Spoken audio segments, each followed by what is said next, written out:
everyone. I'm in Richmond, Virginia to talk with Jacob Fish from Americans for Prosperity, Virginia.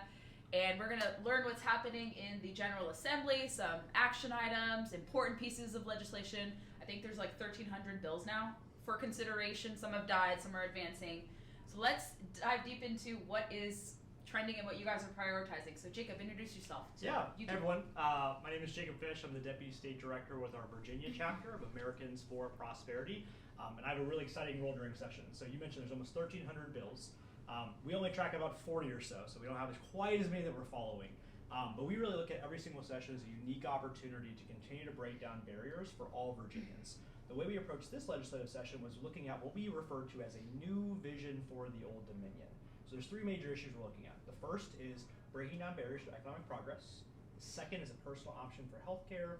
And the third is a brighter future for our students. These are all issues that we know we got involved in a number of races last year, as well as also for now Governor Glenn Youngkin. And we're very excited for what we're seeing so far. What are some specific pieces of legislation you want to speak about that have started to make movement that should be on people's radars here in the Commonwealth? Yeah, so when you look at sort of those three different buckets, when you look at the idea of removing barriers to economic progress, there's two really exciting bills that we're looking at right now that are going through the General Assembly, actually both by one of our policy champions, Delegate Michael Webert. The first is what we refer to as the Red Tape Reduction 2.0. So a couple of years ago, Michael Webert actually had a piece of legislation that was the initial pilot program that had a number of different institutions and Department of Regulations here in Virginia try to get rid of a quarter of their administrative licenses and regulations of those departments. It was so successful that now, a couple of years later, we're circling back to go ahead and open the exact same regulatory framework, but for all of the Department of Licenses here in Virginia. That's a really exciting bill, and we're going to actually hear a little bit more about that tomorrow in the first subcommittee it's going to be assigned to. The second bill is around what's called a regulatory sandbox. So again, lots of deregulation going on this year here in Virginia.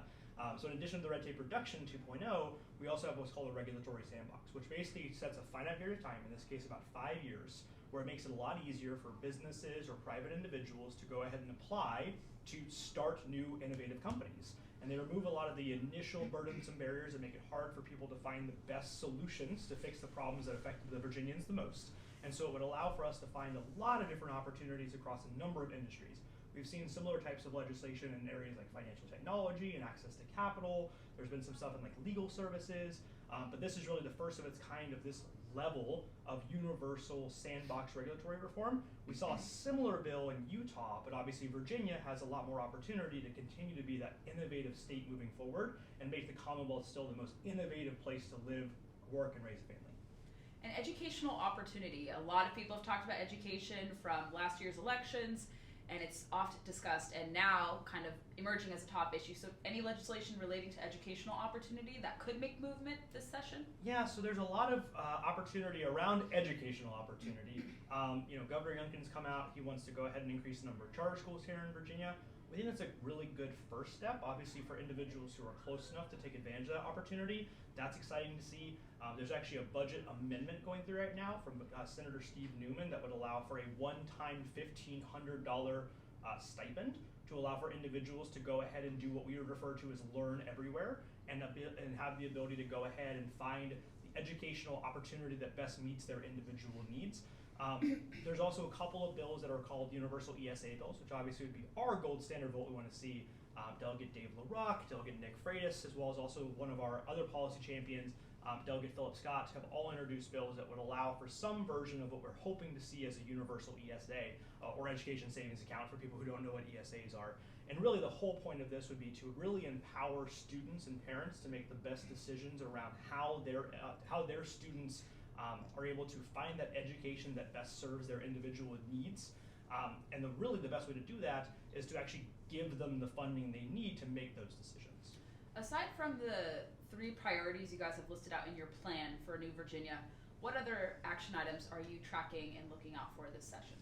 There's a couple of threats at all times. There's always things around issues like potential right to work repeal. I know an issue that's very near and dear to your heart is making sure that we have the classification of independent contractor work. So labor is an issue that we definitely do a lot of work on as well. I work on a lot of criminal justice issues. There's looking at sort of the bill that passed last year with marijuana legalization and regulation. There's some opportunities that we actually went ahead and submitted some recommendations to the governor around what that could look like. There's some bills around restoration of rights for formerly incarcerated individuals.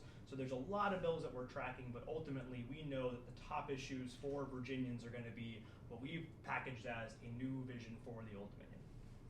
What is a call to action that viewers and listeners can do to connect with you, the organization, learn more about all these interesting bills being considered?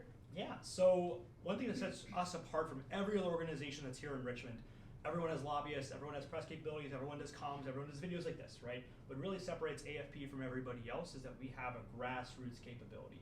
We have activists and community leaders that are in their cities and their communities at all times that care about these issues.